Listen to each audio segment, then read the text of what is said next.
Good afternoon. Thank you so much for tuning in once more to another in our series of Story to Tell. Today we have a very good friend of mine, Mr. Reynolds, who will be sharing his experiences with us. Before we start, just to remind you all, if you have not yet subscribed to the channel, do so, hit the notification bell below so you'll be notified of other videos that we will publish. Also, if you want to be a part of our WhatsApp group, the number will be listed below, so you can just send us a message and we'll add you to the family. So Jay, so good to have you. Yes, good to be here in Jamaica. Just want you just to give us a reflection of your life thus far. I know you have a ton of experience that you can share with our viewers on your journey. And we wanted to start from your earlier days back at Mona Prep. Right. Yes, tell us about your days at Mona Prep and coming up. I mean, we could go back even further than Mona Prep. We could go back to Mrs. Crawford and Palmetto Avenue in Mona. That's where I went to preschool from my early days. It's funny because I like to talk about how advanced the education system is in Jamaica compared to elsewhere in the world. When I went to prep school, to kindergarten and prep school, I was already reading. That was due to Mrs. Crawford, for sure. Funny story, for those watching this who know my dad, right? You know that my dad don't speak a word of proper English, right? So one day he came to pick me up at Mrs. Crawford, and Mrs. Crawford said to him, "Mr. Reynolds, your son speaks terribly." He does not speak any English. And my father said, "Boy, Mrs. Crawford, I don't know where you get it from." So, I mean, that was my early days. I always felt like, now that I'm older, I appreciate the balance in my family. My dad being from the country, not being a city boy, being an outdoors man. And then, of course, my mom being definitely a city girl. Registered nurse, worked for most of the time I've known her. All of the time I've known her at university in different capacities, as an educator, as well as a research nurse, as well as a bedside nurse, a registered midwife, as well as ICU nurse. She's pretty much done it all. So that was the start, the foundation, and then of course Mona Prep, when they started there when I was 4 years old. Another thing I like to reflect on, especially as it relates to how we were raised in Jamaica, is that I have a lot of friends who are still friends to this day. Those friendships were forged at Mona Prep from the age of 4. People like Alexis Goff and Kwame Small and Andrew Chung. Those people were still very close friends, and we've known each other since we were 4 years old. So yeah, Mona Prep obviously played a major part in our development. Mona Prep taught us about service to others, which was very important part of who I believe I am today. Is you don't just live for yourself, but you live to serve others as well. So the motto of Mona Prep is I serve. So that's a very big part of who I am and where I'm coming from. How were you at Mona Prep? Were you considered like an average child, or you give a lot of trouble, or you were very studious, or what? I mean, it depends on who you ask that question, right? So I think if you ask, if I did well in studies, of course, after Mona Prep I went on to Campion, which was a first choice in my, back then it was common entrance. Right, so I did fairly well. I don't think I was studious all the time. Was always very active in sports from a young age. Used to play football, and cricket was always a love of mine. Didn't necessarily play very well, but was always active. My wife and I were talking the other day, and she asked me about what we used to do, and all my memories of childhood is being outside and playing outside. So I think that's, it's later on we got introduced to video games and those kind of things, but from for the most part, growing up, it was playing outside. And yeah. So you moved on from Mona Prep successfully in the common entrance and went to Campion. Yes. How was life at Campion? That's a different environment, totally. Completely different in many ways, but the same in many ways. Campion, in my opinion, and in the opinion of many, is the best high school in Jamaica. That's debatable. potentially in the world. I mean, it could possibly. But it's a good school. That is a fact. That's a fact. I know certain people like Reverend John Mark Bartlett would think differently, yes. But Campion College was definitely. I would never trade any of my upbringing and my childhood for anything. I really appreciate the foundation that we got. Campion, of course, is very focused on academics, which I may not have understood at the time, but has come into play later in life. The appreciation of it anyway. Campion was also big on being involved in multiple areas. So at the time when I was there, Radley Reed was the principal for the most part while we were there, and he was very big on being engaged in multiple activities, multiple extracurricular activities. So again, with service to others, I was a part of the Key Club, which is the high school arm of the Kiwanis Club. Yes. So I was definitely very involved in Key Club. I played cricket at Campion for the whole time I was there.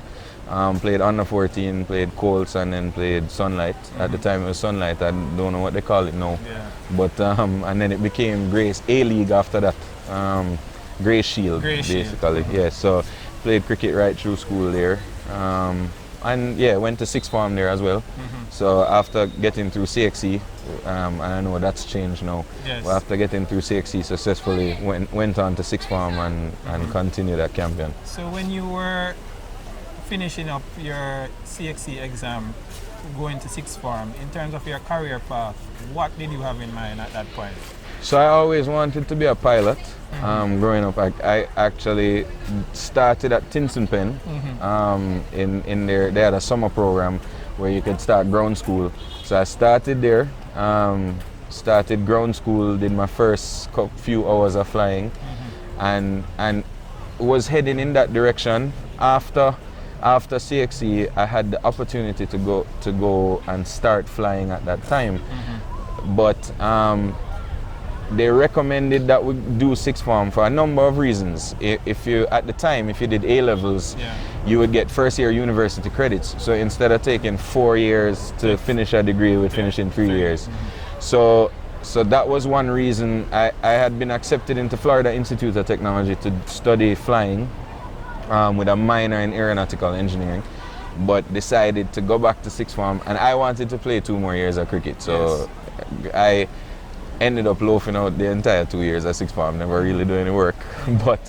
but it was a good experience. I felt at the time I didn't feel I was ready to leave home yet after fifth form. So the additional 2 years was good. I felt like it did me good, you know. So you decided to pursue that, and what caused you to probably change? Because I know that idea probably changed after a while. Right. So many people remember 9/11, which was in 2001. At the time I was in upper six when 9/11 happened, just started upper six.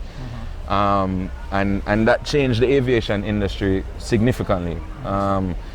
It was now very difficult for you to get a student visa to study flying for a period of time. So when I finished sixth form, instead of going away right away, I couldn't get the student visa to go away. So I ended up working at UWI part-time at first, and then in the billing department at the hospital, and continued to work there full-time because my family had applied to migrate to Canada.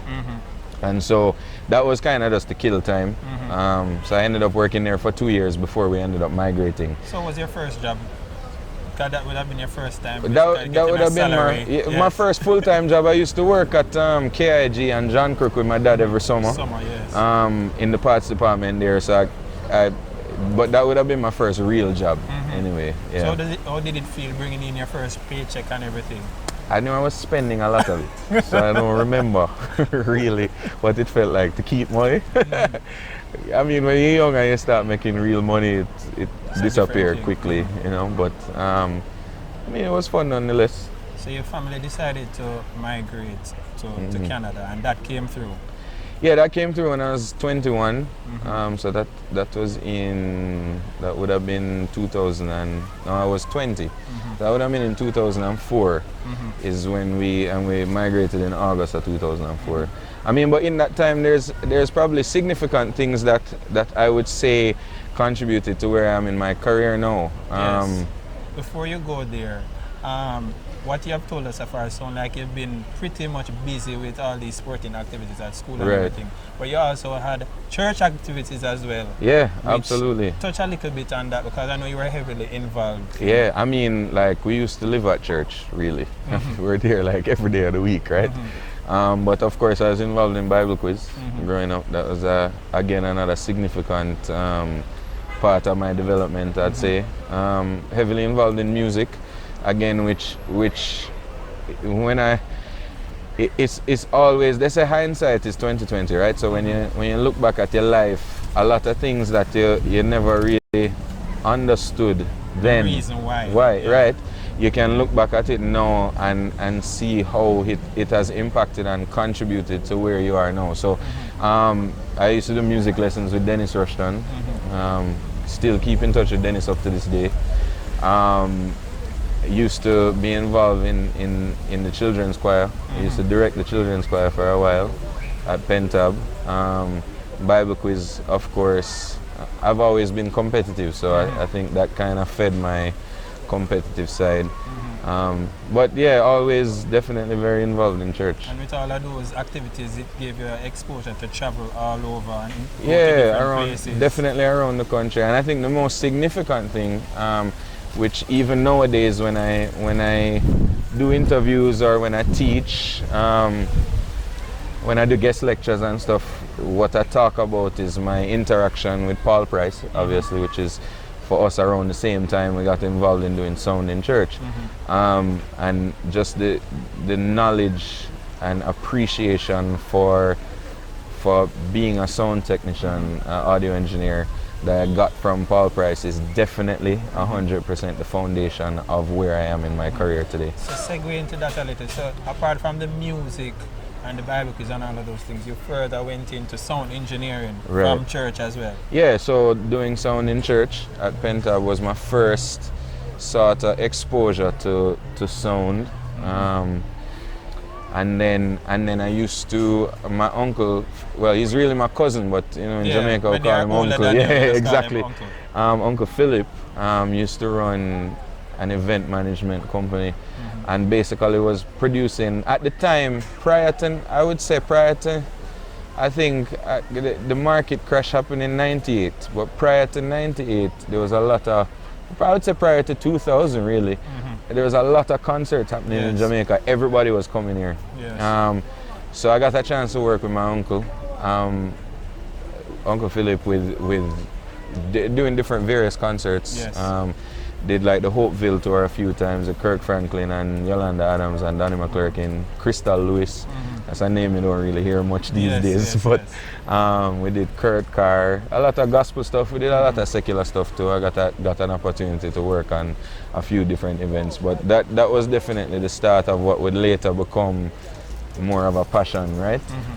And truth be told, at that time, it's not that I saw it as a potential career. It was just a way to get into concert for free. Right? It was like if you work on the show. You're basically on stage. And probably changing a mic. Setting up some instruments, that kind of thing. But it was, and a cool story I always remember. We were doing the Hopeville tour, and they played Kingston one night and then Montego Bay the second night. And the second night I was standing side stage, and that time Duali rhythm was hot, right? But so Kirk Franklin was on stage. Sean Martin, who is still Kirk Franklin's music director up to this day, was trying to play the Duali clap on an MPC that he had on stage, and he couldn't quite get the clap. So I was side stage, kind of trying to show him how to do the clap, and then just called me up on stage. I'm up on stage with Kirk Franklin playing a clap on an MPC. Yes, I just played on one. Yeah, that's right. Right. So it was that was kind of cool as a young person to share the stage with Kirk Franklin. That's a big exposure for you then, because Kirk Franklin in those days and still now was a big name in gospel. I mean, probably arguably the top name in gospel music. I think still to this day, I don't think there's a lot of people who have his writing ability. Yes. The songs that he writes are very... Still impactful. Yeah, and they're not repetitive, lots of words. It tells a story, which is really what songwriting is. So, yeah, still my favorite songwriter up to today. So, we know you're also involved in a little bit of DJ stuff. Tell us about that, and you had a group as well. All right, so this is funny because my mother is probably going to watch this, but I'm grown now, so I can let in certain secrets. No more beating? No more beating. Can't get beaten again. But so we used to DJ and play music at Christian stuff, church stuff with Bless House, right? Me, you, Andrew Richards, and but at the same time, I used to play sound with Bloodline in school, but I used to use Bless House as the front. Yes. I used to tell my mother, say, we're going Bless House going for a play out and whatever, but I'd be at session playing dance, right? But again, a lot of that was just a sheer love for music, and really a love for sharing music with people, because the foundation of being a DJ is really, and you don't really see it nowadays because it's so easy to become a DJ now. You have programs that beat match for you, and time that when we started Bless House, it was with 2 CD Discman, right? And kind of just blending music.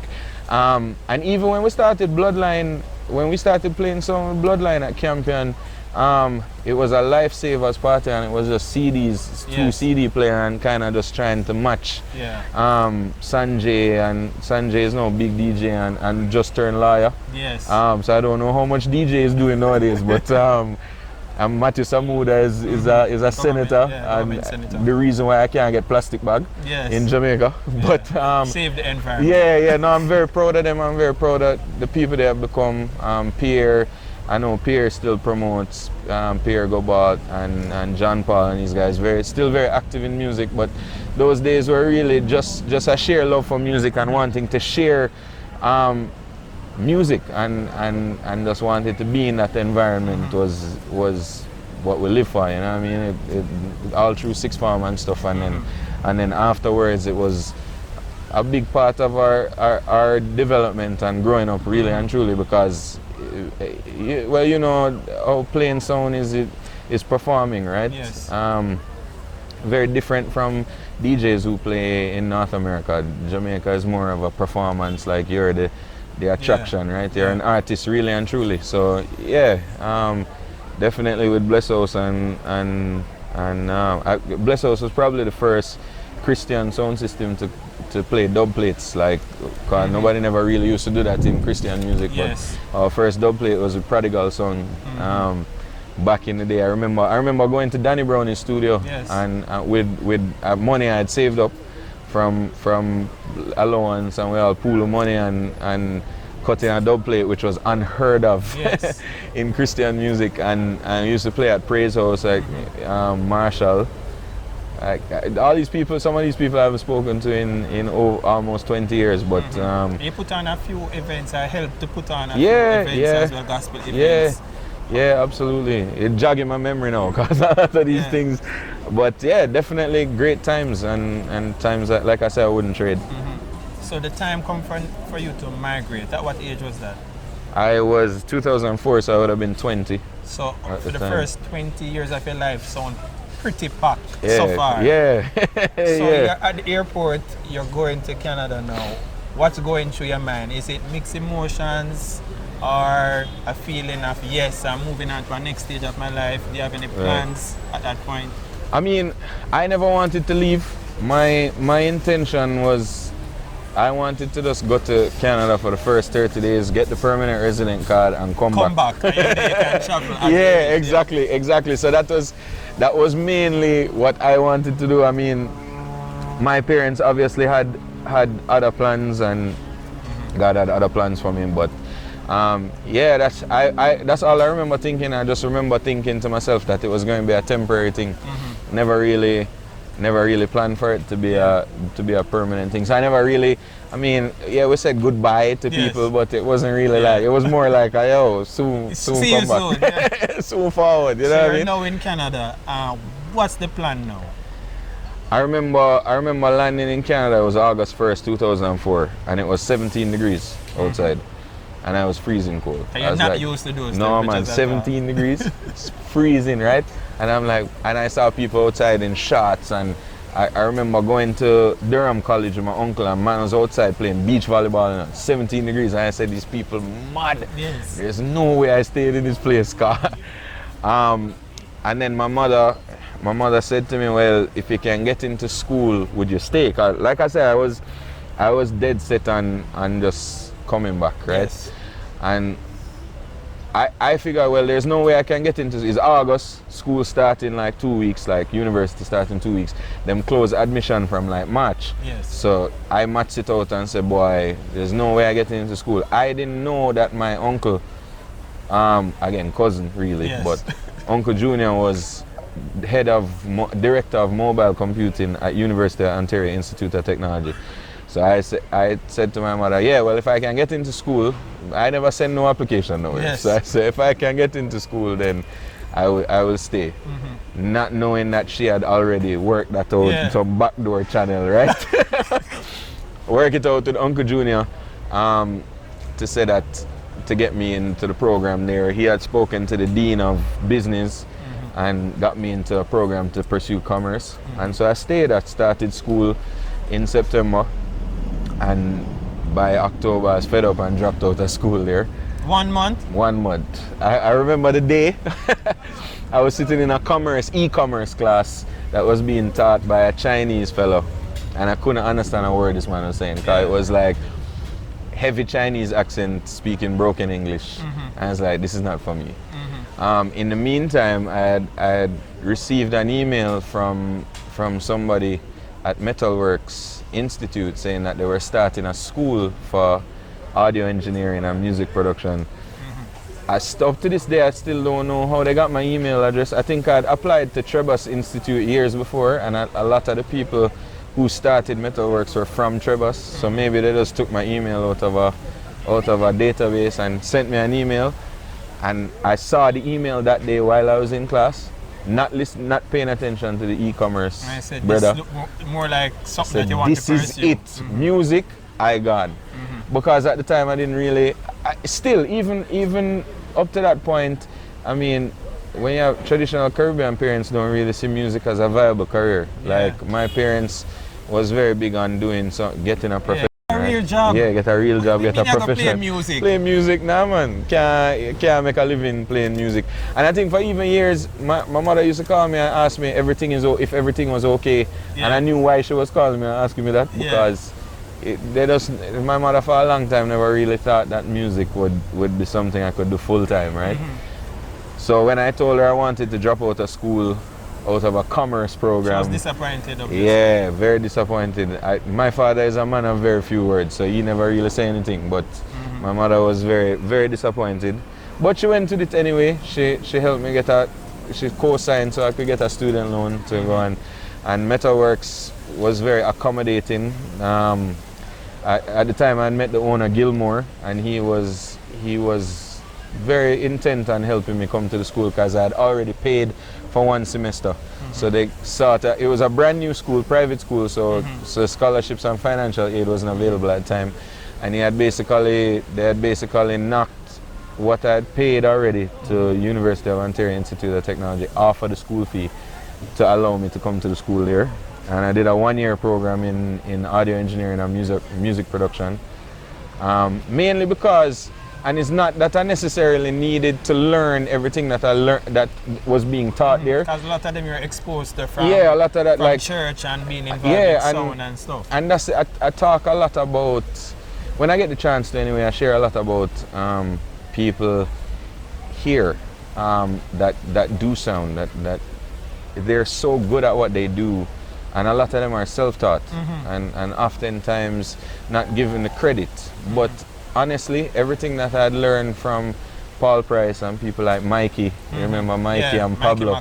Yeah, what I had learned from those people, I could teach a lot of those classes when I went to Metalworks. But for me, it was more so to get my foot in the door in Canada and network, and still not knowing whether or not it could be a viable career. Yes, but at least you loved what you were doing. Yeah, exactly, and it was school. So it was, to my mother, I wasn't sitting down at home doing nothing, right? Yes. So yeah, went ahead and did that for a year. Did a 1 year program there. How was the class like at Metalwork? Was it like a lot of foreign students or mostly Canadian? It was a mixture. There was a lot of Caribbean students. I mean, the first class that I was in, the first group, was very small. Again, because it was a brand new school at the time. We didn't even have classrooms. We had class in the studio because Metalworks is a major studio in Canada. For a long time, it was voted as Canada's best studio. So we had class in the studio. And there's a lot of Caribbean guys. In fact, some of the guys there, that one notable other person was Noel Cadastre. He's from St. Kitts. He went through the program there and now works for OVO Sound. He works for Drake, and he's part of OVO Sound. And his career has blown up. I mean, he has multiple Grammy nominations and awards now. And we were like the first two Caribbean guys there. We were like the like boys from the Caribbean. And to Canadian people, everybody from the Caribbean come from the same place. Yes. Them don't know the difference between like St. Kitts and Jamaica. Them just Jamaicans. Maybe if you said you're from Jamaica, they say which part of Trinidad is that? Right. Yeah.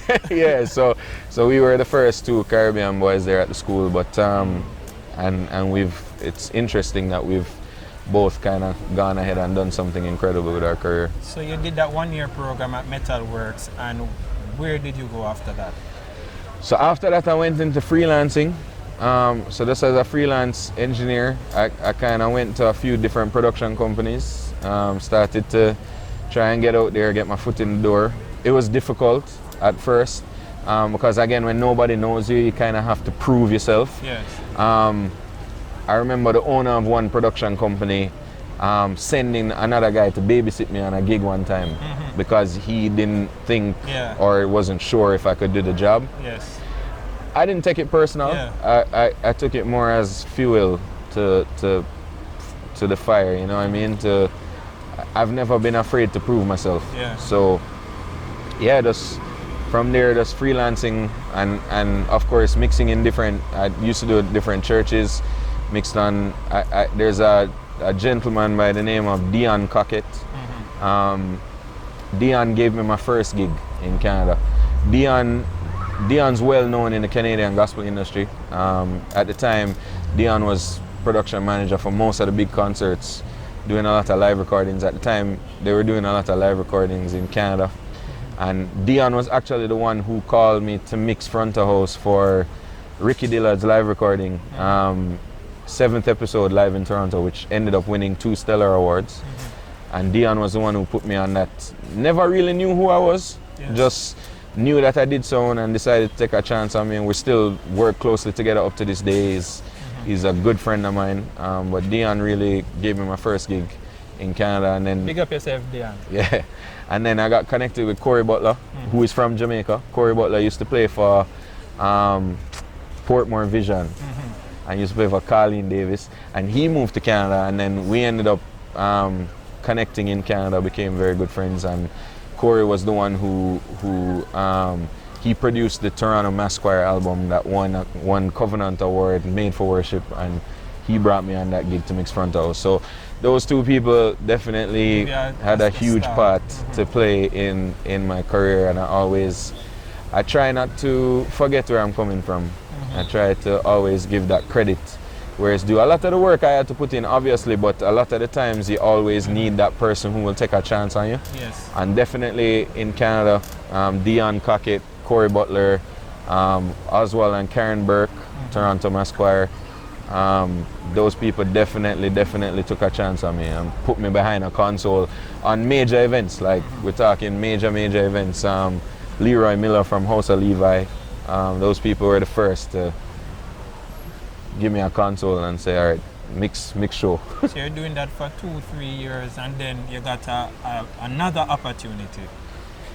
Tell us about that. I was doing that for a while. It was more than 2-3 years because I think when I got the call, I actually left music for a while. So from 2005 to about 2008, right? I left. I was working in music, and then in 2008 I left music for a while. I went to work with a company called Primerica, which is a financial services like it's similar to a multi-level marketing structure. I got introduced to the company because my mom was a client, and I was very interested in it because at the time freelancing was tough. It was tough to really break through and make a living. But this lady Sandy Correa came to our house. I remember we were living in an apartment at the time, and she talked to my mom about financial goals and stuff. And one of my mom's biggest goals was to own her own home in Canada. This was in 2006, and then Sandy said, well, we'll put together a 2-year plan to help you pay off debt and save money. And then in 2008, 2 years later, my mom purchased her first home in Canada. So to me, to see somebody sit down, because everybody's kind of financial services, and think everybody in financial services is thief, right? Yes. Which for the most part, a lot of people in financial services are taking advantage of people, right? But this lady came to my mom's house, sat down at the table, was referred to us by Bernie Spence, who was a long-time family friend, and so to see her do exactly what she said she was going to do and keep her word. In 2008, she had been following up and saying, I think you'd be good at this business, because my personality, I can sell stuff, right? So in 2008, I sat with her and she showed me the business, and so for 3 years I went into Primerica essentially full-time from the beginning. Broke some records with recruiting and investment sales, and was doing very well as a regional vice president. Made it all the way to regional vice president, had my own office. But music was always the passion. So I used to always tell Sandy that if an opportunity came along to go back into music, you have no choice but to take it. Yeah, you just cannot resist that, right? So from 2008 till about 2000, I was in Primerica for a while, because now we in 2020. So 2015 was when I got the call. So I was in Primerica for a while, running my own business. Then I decided to roll back to regional leader, give up my office, and I was kind of doing that part-time, sort of full-time. Yes. And one night, I remember sitting on the edge of my bed, ready to quit, like music, because you see, for me, I never really wanted to be a production company guy. At first, I wanted to work for an artist. So I never just want to set up for show, and I wanted to tour. That was what I wanted to do. And of course, Kevin Webster, who I've known since, if we're sitting on this chair, our foot couldn't touch the ground. That's how long I know Kevin, right?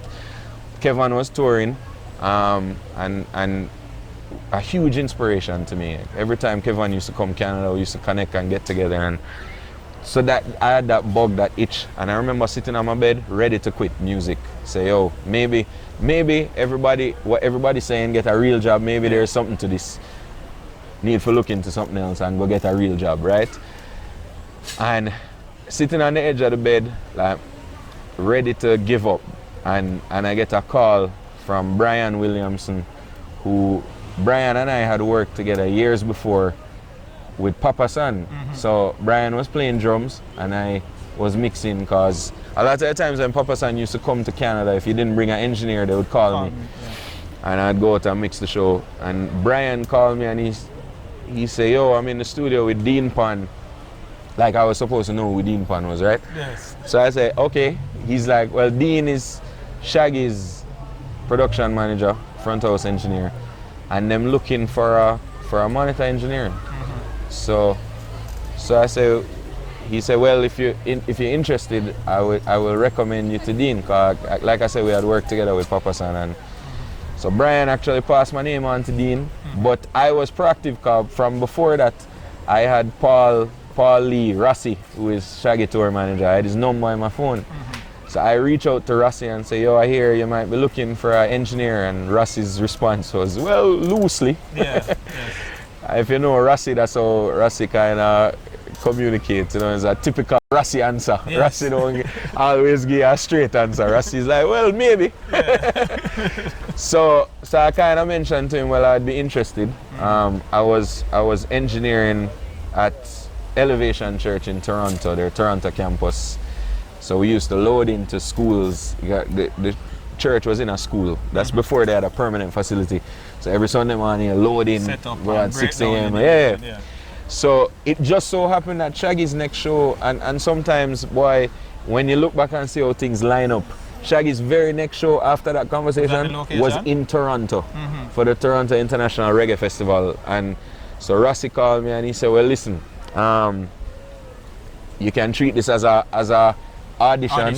Come down and engineer and whatever and see how you mesh with the band and the DJ, and if everything goes well, we'll take you out on a few shows. His intention was to watch me do a show with a sound check and then do a festival with no sound check. So the night before I link him and I say, oh, everything good for tomorrow, and his response to me was link up at 9. Now remember, I never really deal with people in the industry, so that kind of communication, I just thought he meant link me at 9, like message me at 9 o'clock for details. Yes. He meant meet us at the venue at 9 o'clock for sound check, right? So 9 o'clock, I am at Elevation Church, which is normally about 40 minutes drive from where they were, the venue. And Rossi, I messaged him and Rossi said, boy, this don't look good enough. Yeah, where are you? First gig and you're late. Yeah. So I know I've never bailed on a gig in my life. I said to the production manager, I said, listen, this is an opportunity of a lifetime. I have to go. I'm like, if you never call me back to mix at Elevation, I understand. I get it. But you have to take a risk. Bro, I jump in my truck and I reach a 40-minute drive. Took me 15 minutes. And I said, God, do not make no police stop me because I need this, right?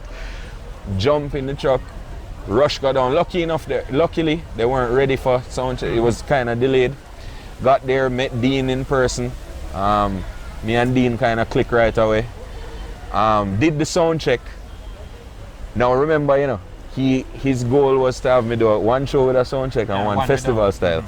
We were using, I was using a digital console that was shared gain structure with front house, but Dean wasn't using the digital at front house. So I saved my file, but them never saved the front house file. And throughout the day, they make changes to the gain. Change up to the monitor as well. Change up the monitor console. So when I load my file, none of the gains came up back correct.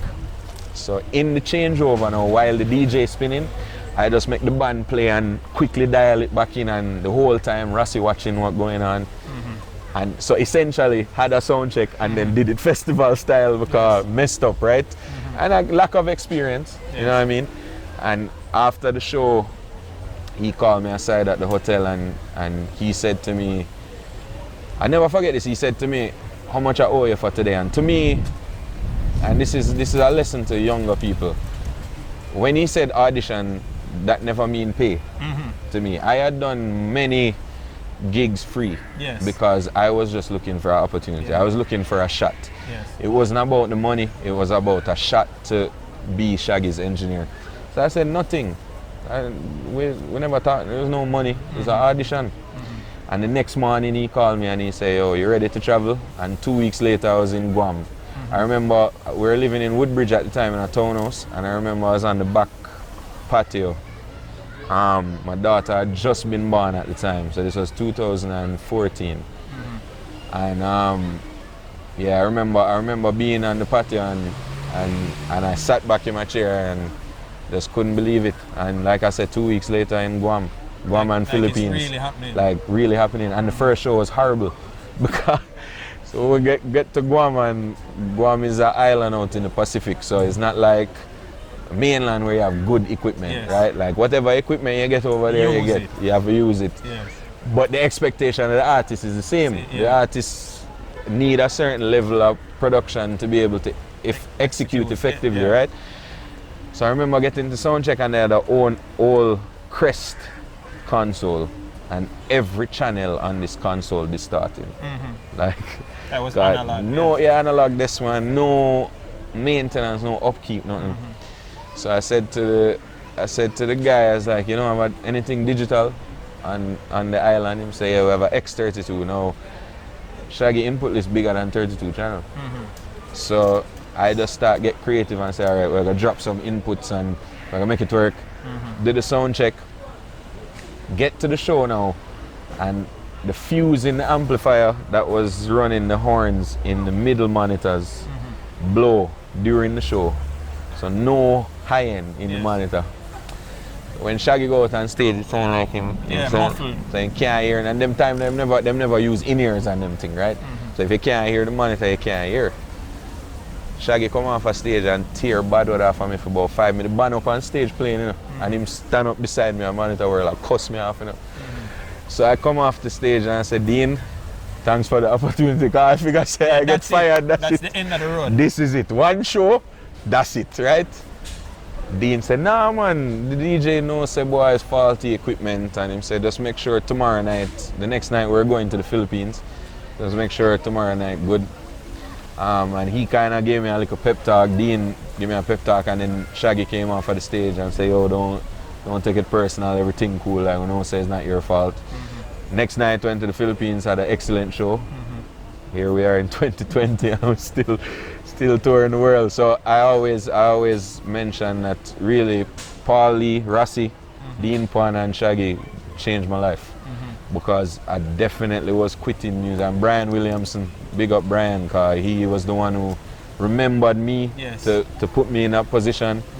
And that changed my life, because I was definitely quitting music that night. Touch a little bit on the family aspect. I know you started a family in all of those busy time. Yeah, we got married in 2008. We have 2 kids. Lexi, or Alexandra, call her Lexi. She's turning 6 this year. And then Judah is 3, turning 4 in May. Okay. So you've been doing music and you have your family going on the side. How did the touring affect the family life? It has been difficult. I mean, in 2018 especially, I was on the road a lot. I toured with Stephen Marley that year. Shaggy, of course, did an album with Sting. So he was out with Sting, and that was Sting's crew that was dealing with that tour. So Veer, Danny Ram, who is production manager for Stephen Marley, Veer had called me. Veer and I, of course, met through Dean, because Veer had come in to sub in for Dean on a few Shaggy shows. Met Veer, and he called me in May of 2018 and said, man, Stephen going out, switching to in-ears, need a monitor engineer. I know you're not doing anything with Shaggy this year. Would you come out on the road with us? And I said, yeah, no problem. I'd love the opportunity. Of course, the opportunity to work with the Marley family is huge. Yeah. And it's funny because sometimes I don't really understand the gravity. I think sometimes we take it for granted, but to me it was just another job. It was I never treated any job differently. From when I started, it was every job had the same importance, which is a big reason why artists can trust me, because it don't matter if it's a little exactly. But then when I realized to work with essentially the 2 biggest artists in Jamaican history, when you deal with Shaggy has sold diamond, the only Jamaican artist to sell diamond worldwide, and is in elite company internationally too, because not many artists have sold diamond on an album. And then to work with the Marleys, which is for reggae music, that is the royal family of reggae, is at the pinnacle. And I never really understand that. Not that I didn't understand, but I guess you're just so busy working that you don't get a chance to really appreciate where you are. But yeah, in 2018 with the tour heavy with Stephen, like it was. When we started, we started in May, and basically it was out till September in a bus, like up and down. And then we finished that tour in September, went back and did our acoustic tour in the fall, all while picking up. Shaggy would have spot dates in between, and I would still go out and do that. So yeah, it was a hectic year. It was difficult on family, but it's part of the sacrifice, I guess, and part of the story of music. I mean, I have to big up Natasha, because like she really held things down and made sure that it was possible, and made sure that the kids were well taken care of, and thankfully what I made in a salary in music allows her to be a stay-at-home mom. Since Lexi was born, she's never worked, so give thanks for that. Yeah, and to me, I see the benefit. Definitely see how our children have developed with everything, their motor skills, language, everything. they're advanced because I think of that constant interaction and the fact that she's home with them all the time. So I mean, it doesn't get any easier, but I mean, nowadays I'm in a slightly different position. I don't tour as much. I kind of get a chance sometimes to choose when I'm able to go out, and of course we've added different artists to the roster over the years, but yeah, still go out every now and then with Shaggy. I still work with the Marley brothers, so I now provide gear for Stephen for his tour. I'm their supplier. I don't do the day-to-day touring with Stephen, but whenever the Marley brothers perform together, so that's a few times a year, mainly Kaya Fest, which is Stephen's festival, I'm there for that. And then still do work with Shaggy. I tour manage for Magic and do front house for them, and I've done some work with Coffee this past year. So can't complain, it's been great. Tell me one of the most difficult shows you ever had to do, and how you circumvented that obstacle. Probably, I mean, production is never without stress. Those who know me, Veer and Dean, know I get especially nervous on festivals where we don't have a sound check, because sometimes you're at the mercy of a local crew to get your band change done, to leave enough time to make sure that your line check properly. I think the most difficult was probably, we played Glastonbury with Shaggy. This was probably 2016 or 17, can't remember the year exactly. But we were touring with gear, so we had our own gear, and we were supposed to play 2 stages. We were supposed to play the big stage at 4 p.m. in the afternoon, and then we played the reggae stage later on in the night, which was a smaller stage. When we sound checking, half of Dean's inputs weren't working at front house. Now, the relationship with Dean and I is I'm more the tech guy, so when it comes to like fixing things or making sure things working properly, I'm that person, right? So I remember Dean calling me at monitors and going, yo, I'm not getting no input past 16. And them time with Glastonbury on the clock, you know, them not getting an extra time. If you're supposed to start at 4 and you're playing 4 to 5, if you start at 4:30, you best believe you're coming off at 5, right? So I remember having to get a security escort. There's probably like 80,000 people at the stage waiting for Shaggy to start, and having to run through the crowd to front house to try and figure out what's going on. And finally we just decided for go with it. He was going to use the house console, which was an analog desk, and just kind of dial in the mix. Ended up starting 10 minutes late, but pull it off. That is probably, out of what I can remember, thankfully most shows that we have done have been great. Another difficult one was when I was on tour with Stephen in 2018. I had a console malfunction right before Stephen was going on stage. So what Steve would do is Stephen would stand beside me at monitors and check him guitar. Because the first song of that set list that we were playing at the time, first song is Rastaman Vibration, so he play guitar. So he would stand beside me, check his guitar, and then would just tap me on the back and run out on stage. So he checking his guitar, and literally the moment him tap me on the back and I look down, I noticed that all my gain reset. Like, it just out of the blue. But them time they him a run out on stage already. I remember now, no monitor on stage, everybody on in-ears. So everybody mess up, like Steve out on stage looking at me like he want to kill me. I mean, I work, I try to catch it back, like just on the fly, trying to rebuild the mixes. Again, got through the show, but had to go in the bus after and explain to him what happened, which Stephen is one of the, honestly, both Stephen and Shaggy are very, very understanding and easy people to work with. I mean, they like things a certain way and want things at a certain level, which they're entitled to as artists.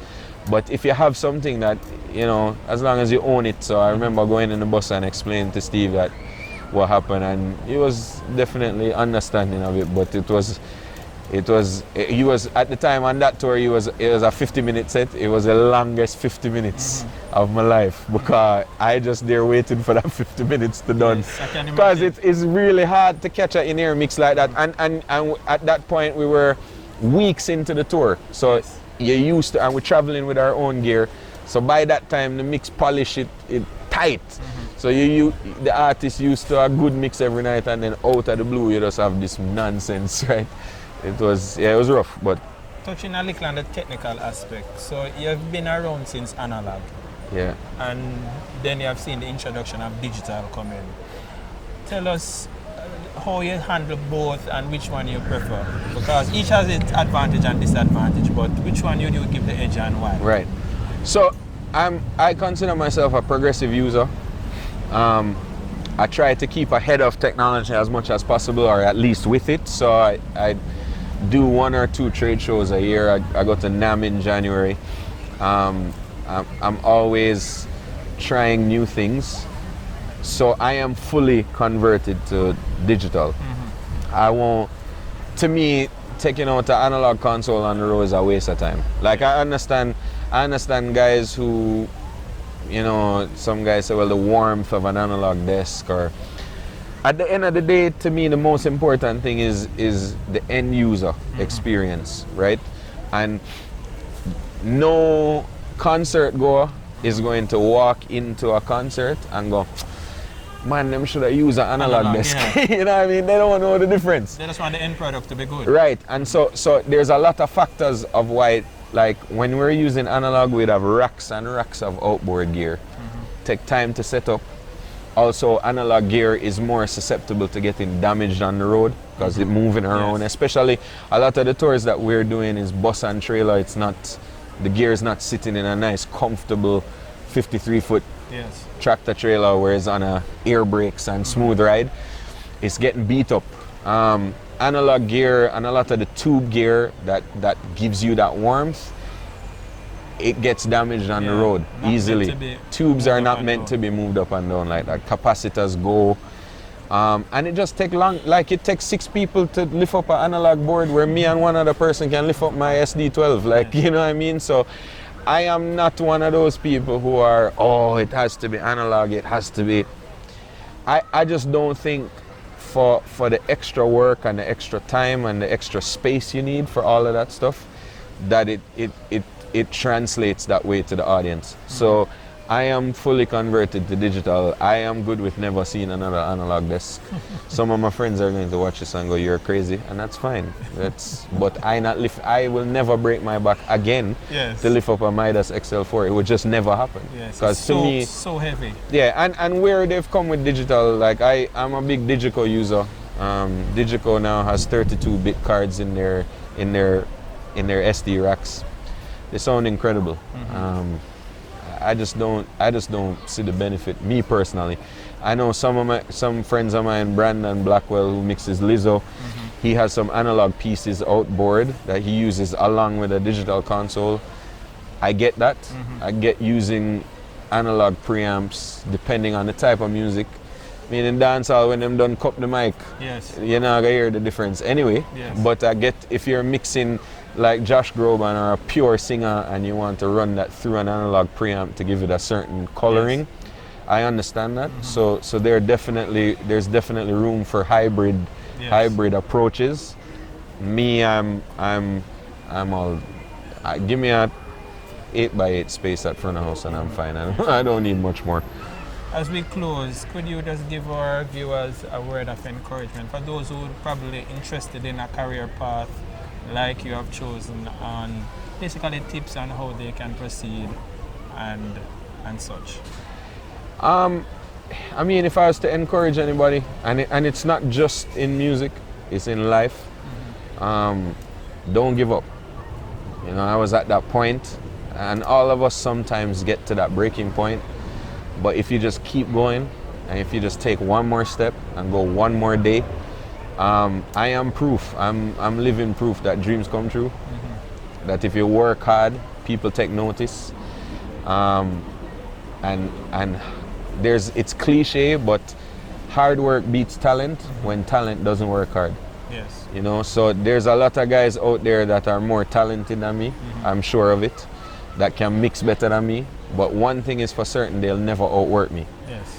And so I think it's important for younger people to understand that having incredible work ethic, there's still place for that. Yes. There's some guys that get lucky, but most of us, Have it to put comes in the down, work. yeah, it comes down to work ethic. It comes down to integrity.